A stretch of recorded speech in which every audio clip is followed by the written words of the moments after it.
Hello, my name is Tony Hayes and I'm the Deputy Director General of Disability Services and Portfolio Renewal in the Department of Communities, Child Safety and Disability Services. Queensland is well on track with its preparations for the National Disability Insurance Scheme, or NDIS as it is better known.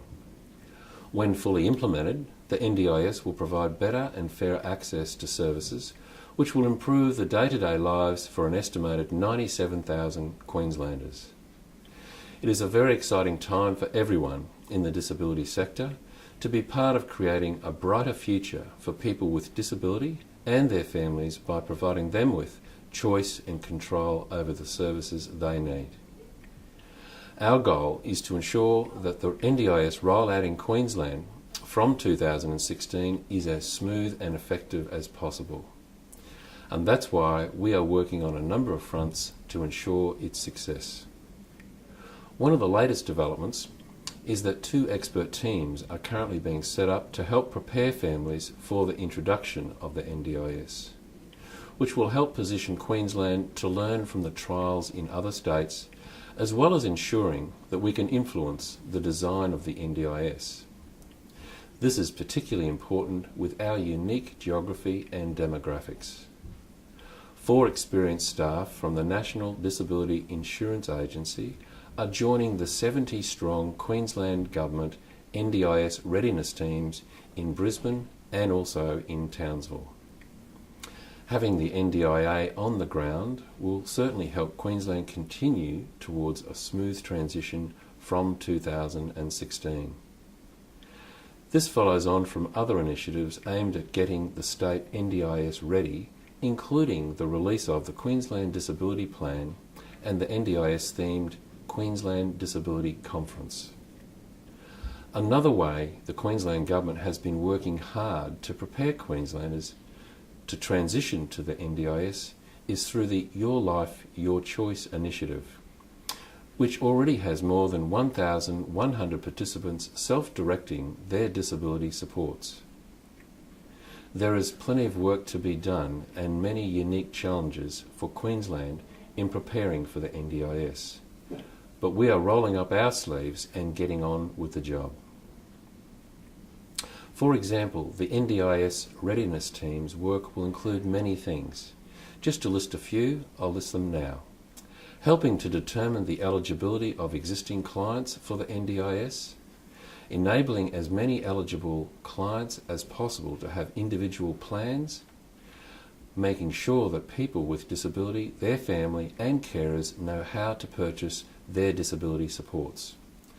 Training Queensland Government staff in NDIA assessment and planning activities. Preparing detailed plans for the areas that will be phased into the NDIS, taking into account the number of clients, service providers and the workforce required. And also assisting non-government organisations providing disability supports to be ready to operate under the NDIS from 2016. Another key area that we are looking at is the number of workers needed to match the increase in the number of people with disability receiving services. Reports indicate that Queensland will need to double the number of employees in the disability sector when NDIS is fully rolled out. Thorough planning for potentially 13,000 new workers in the disability sector is a key part of Queensland's transition to the NDIS. The NDIS will cater for twice the number of clients who currently receive specialist care, so it makes sense the workforce will need to increase at a similar rate. The workforce will also need appropriate skills and training as the scheme rolls out. It is going to be a significant challenge for the disability sector to source the skilled workers required.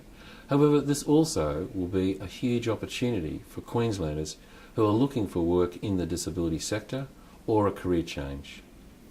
Working in the disability services sector is an exciting and rewarding career path, and I encourage anyone interested to check out our information about training and career opportunities at our department's website at www.communities.qld.gov.au.